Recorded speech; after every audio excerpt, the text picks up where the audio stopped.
에스겔 37장을 보면서 마른 뼈들이 살아나는 환상, 그 환상을 우리가 살펴보았고, 오늘은 또 성소에서부터 흘러나오는 생명수 강가로 충만한, 또 그래서 죽은 생명이 살아나고 또 놀라운 기적과 역사가 일어나는 그런 환상을, 에스겔을 통해서 환상을 다시 한 번 더 우리가 만날 수 있게 되는 것입니다. 오늘의 말씀의 요절은 12절인데요. 12절 말씀 우리 다 같이 다시 한 번 더 읽도록 하겠습니다. 12절입니다. 강 좌우가에는 각종 먹을 과실나무가 자라서 그의 빛이 시들지 아니하며 열매가 끊이지 아니하고 달마다 새 열매를 맺으리니 그 물이 성소를 통하여 나옵니다. 그 열매는 먹을 만하고 그 잎사귀는 약재료가 되리라. 아멘. 오늘의 말씀의 키포인트는 성전에서 흘러나온 물이 만물을 소생케 한 것과 마찬가지로 생수의 근원이 되시는 예수 그리스도를 통해서 우리가 세상 가운데 사는 동안 풍성한 꼴을 얻게 되고 넘치는 생명을 얻을 수 있게 된다는 것이 오늘 말씀의 전체적인 결론이 되겠습니다. 에스겔 선지자는 성전의 안내자로부터 성전에서 바로 나여 강을 이룬 물이 아라바, 곧 죽음의 바다인 사해로 흘러가면 사해가 살아나고 강물이 이르는 곳마다 생물과 고기들이 번성하게 되고 과일나무들이 풍성하게 열매를 맺을 것이라는 말을 듣습니다. 그리고 환상을 보여주시는데 하나님과 어린 양의 보좌로부터 흘러나온 생명수의 강이 만국을 치료하는 생명나무의 열매를 풍성케 하는 사도 요한의 새 예루살렘의 환상을 연상시키게 합니다. 하나님의 참 성전이 되시는 예수 그리스도를 믿는 자들은 생명을 얻되 풍성히 얻게 될 줄로 믿습니다. 오늘 우리는 이러한 체험과 환상, 회복의 역사를 오늘 이 밤에 우리가 분명하게 경험하고 또 확실하게 우리가 체험하고 돌아가는 밤이 되었으면 좋겠습니다. 첫째로 하나님은 죽은 것도 생명으로 풍성하게 살리시는 하나님이신 줄 믿습니다. 에스겔은 성전의 문지방에서 나온 물이 제단 남쪽으로 흘러 성전 바깥문 오른쪽에서 스며 나오고 그 물이 계속해서 동쪽으로 흐르는 가운데 천척을 기준으로 하여 사람의 발목, 또 사람의 무릎, 또 그 물이 허리에 이르고 마침내 어떻게 됩니까? 강물을 이뤘다. 사람이 능히 건너지 못할 만한 깊이가 되어 강을 이루게 되었다 하는 것입니다. 이 환상을 에스겔이 보았습니다. 이 강은 계속해서 동쪽으로 흘러 마침내 아라바 곧 사해로 내려가서 사해의 죽은 물이 살아나게 되고 강물이 이르는 곳마다 모든 것이 살게 되고 옥토로 변하여 각종 과실나무가 자라서 달마다 새 열매를 맺게 된다라고 말씀을 하고 있습니다. 성전은 하나님께서 임재하시는 곳인 줄 믿으시길 바랍니다. 그 물이 성소, 이 성전을 통해서 흘러나오게 된다는 것입니다. 오늘 우리가 이 자리에 예배드린 이 성전이 바로 하나님의 임재가 있고, 이 성전 안에서 성전 문지방에서부터 흘러나오는 물에, 그 물로 인하여서 죽은 바다가 살아나고 죽은 땅들이 살아나는 생명력이 있다는 사실. 하나님은 죽은 것도 살리시고 죽은 것도 생명으로 풍성하게 살리신다는 생명의 원천이라 하시는 것을 우리는 믿을 수 있기를 주의 이름으로 축원합니다. 그래서 모든 은혜는 어디서부터 시작하느냐 하면 성전에서부터 흘러넘쳐요.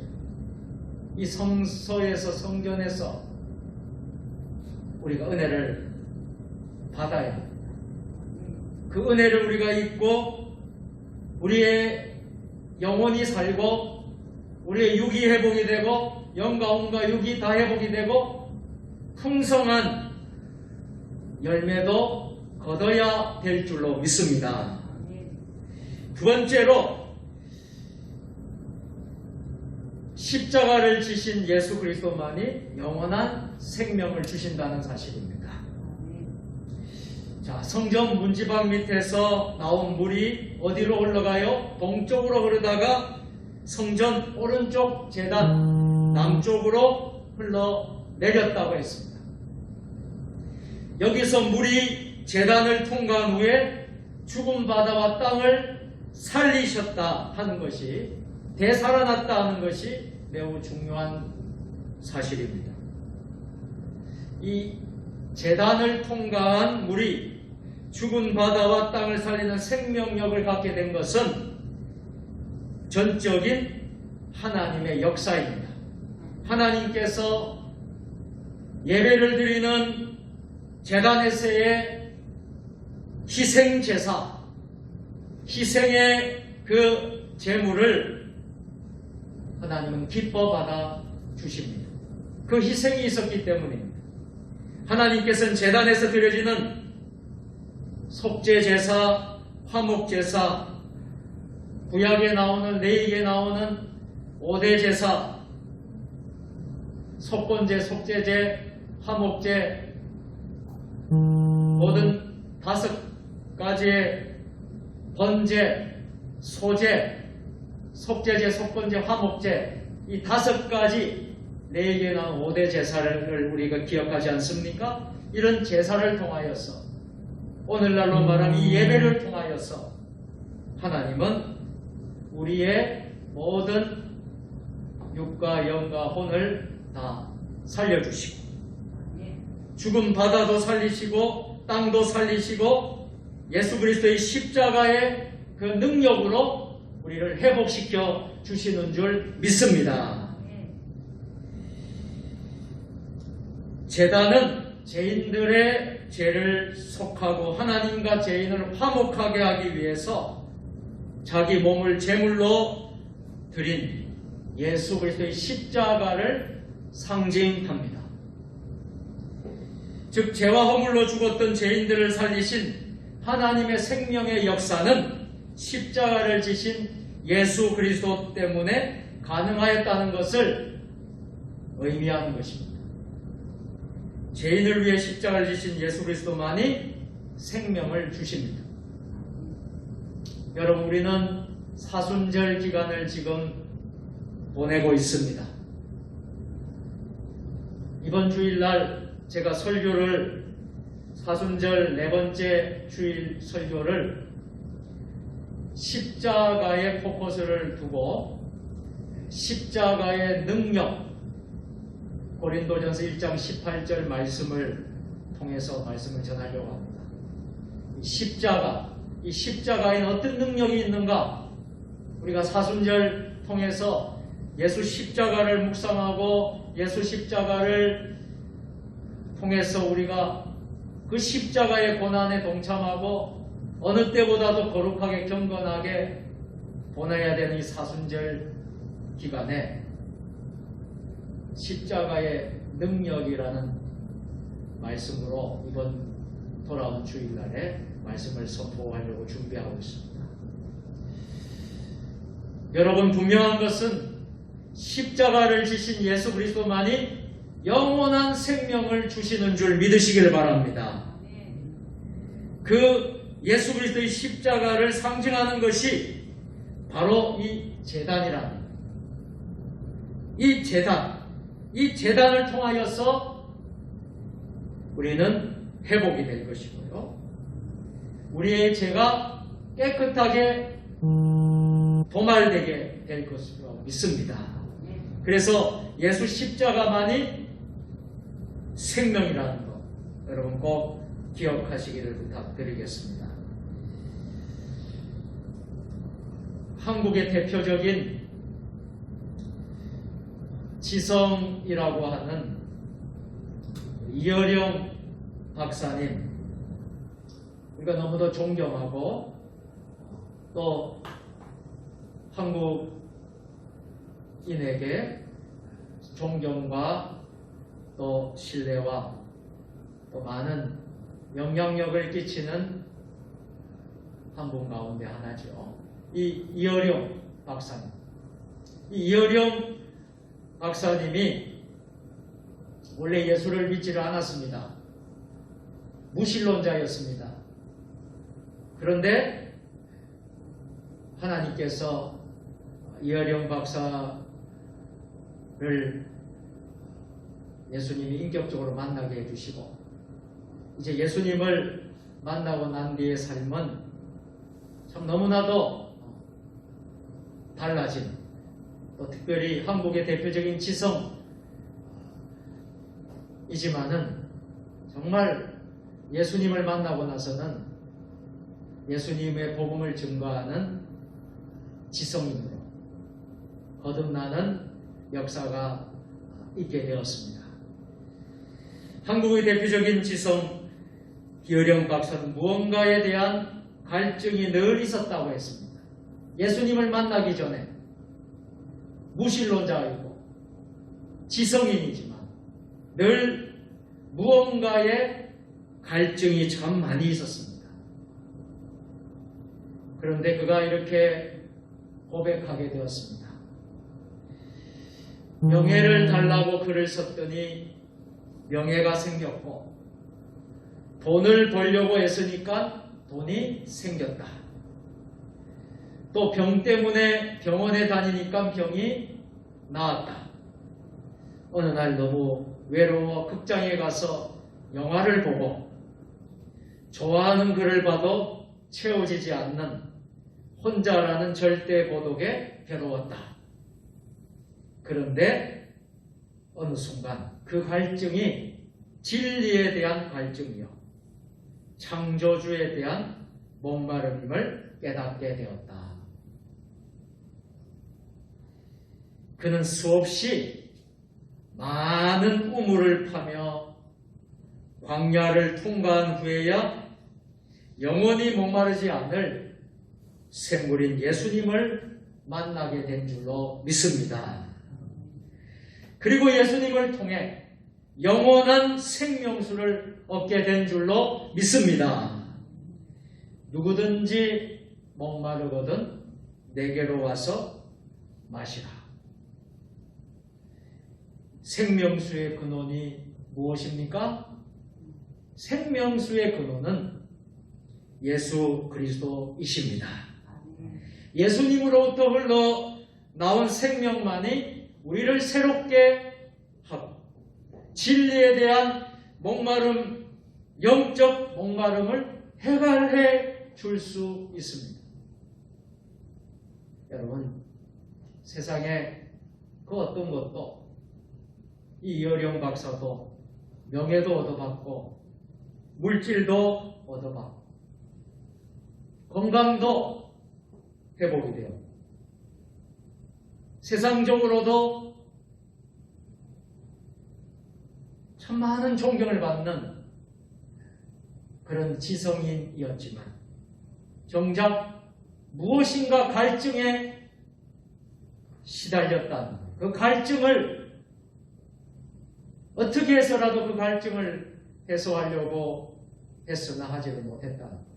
그런데 어느 날 그 갈증이 시원하게 해소되었다는 거예요. 창조주 하나님을 만난 줄로 믿습니다. 진정한 진리이신 예수 그리스도를 만나게 된 줄로 믿습니다. 그 생명수의 근원 예수님을 만나게 되니까 모든 목마름을 해결할 수 있었다고 그는 고백하고 있어요. 또 한 분을 소개하고 싶습니다. 여러분, 네덜란드 사람인데 이분은 전 세계에 사랑과 용서의 복음을 전한 코리텐붐 여사입니다. 여러분 이름을 들어보셨습니까? 이분은 제2차 세계대전에 참 어려울 그때에 유대인들이 많이 죽어가는 그 상황에서 유대인들을 살려주는 그런 역할을 했어요.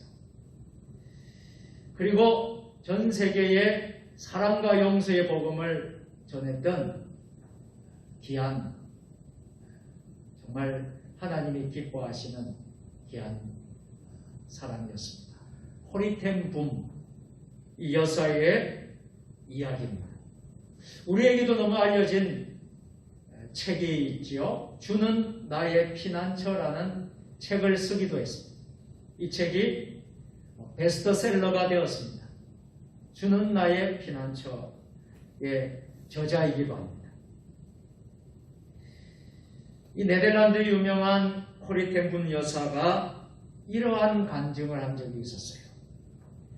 한 번은 공산권의 성경을 갖고 들어가려고 했는데 당시는 기독교에 대한 박해가 매우 심할 때여서 공산권의 성경책을 들고 갈 수가 없었어요. 그래서 공항에서부터 성경책이나 모든 것들이 다 압수를 당합니다. 들어갈 수가 없어요. 그때에 공항에서의 검색이 매우 치밀하고 엄격했습니다. 그녀는 성경책이 담긴 커다란 가방을 들었습니다. 검열 대열의 맨 끝에서 두 번째에 서 있었습니다. 보아하니 검색원은 딱딱한 말투로 이것저것 묻거나 소지품을 뒤지기도 하며 한 사람 한 사람 통과시키고 있었습니다. 코리텐붐 여사는 이제 자기 차례가 가까워 오게 되었어요. 그 당시의 나이는 많이 든 할머니의 나이였어요. 이 할머니의 그 나이였는데 점점 이제 가까워지니까 불안하기 시작하는 거예요. 마음이 불안한 거예요. 이제 다 가방도 다 열고 다 이렇게 하고 그럴 텐데 그 안에는 뭐가 들어있습니까? 성경책이 들어있어요. 불안하기 시작했습니다.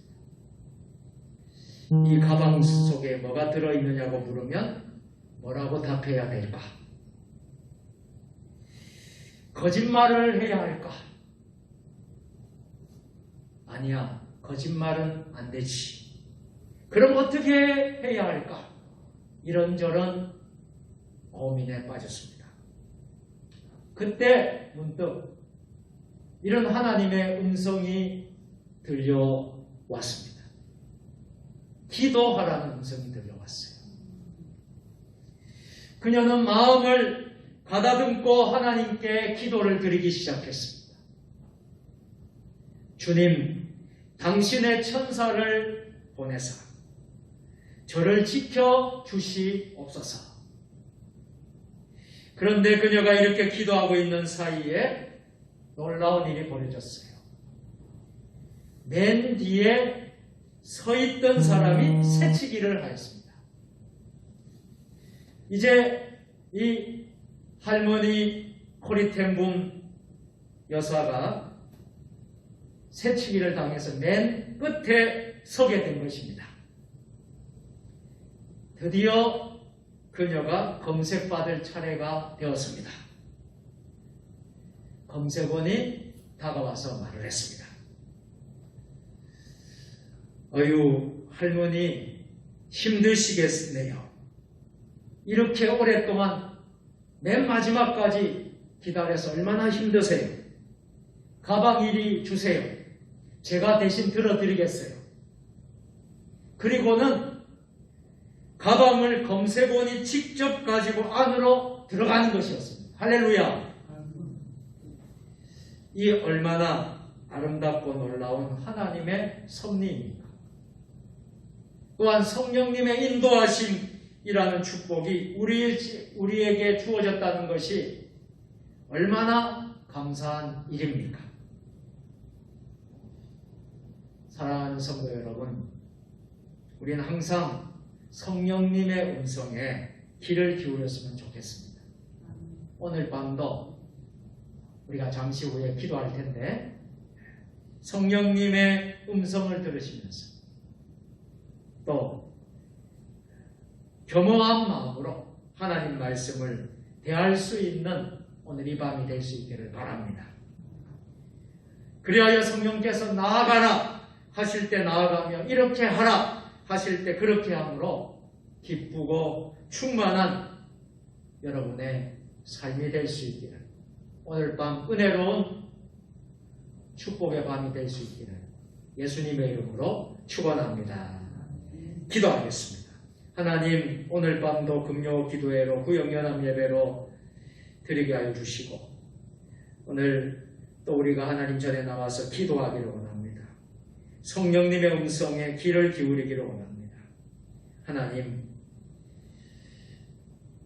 간절히 기도할 것은 생명의 근원이신 하나님 아버지께서 오늘 우리와 함께하여 주셔서 이 성소에서부터 생명수 강물이 흘러넘치게 하여 주셔서 우리의 삶이, 우리의 가정이, 교회가, 나라와 이 민족이, 우리 자신이 회복되는 놀라운 역사가 일어나게 하여 주시옵소서. 예수님 거룩하신 이름으로 감사하며 기도드리옵나이다. 아멘.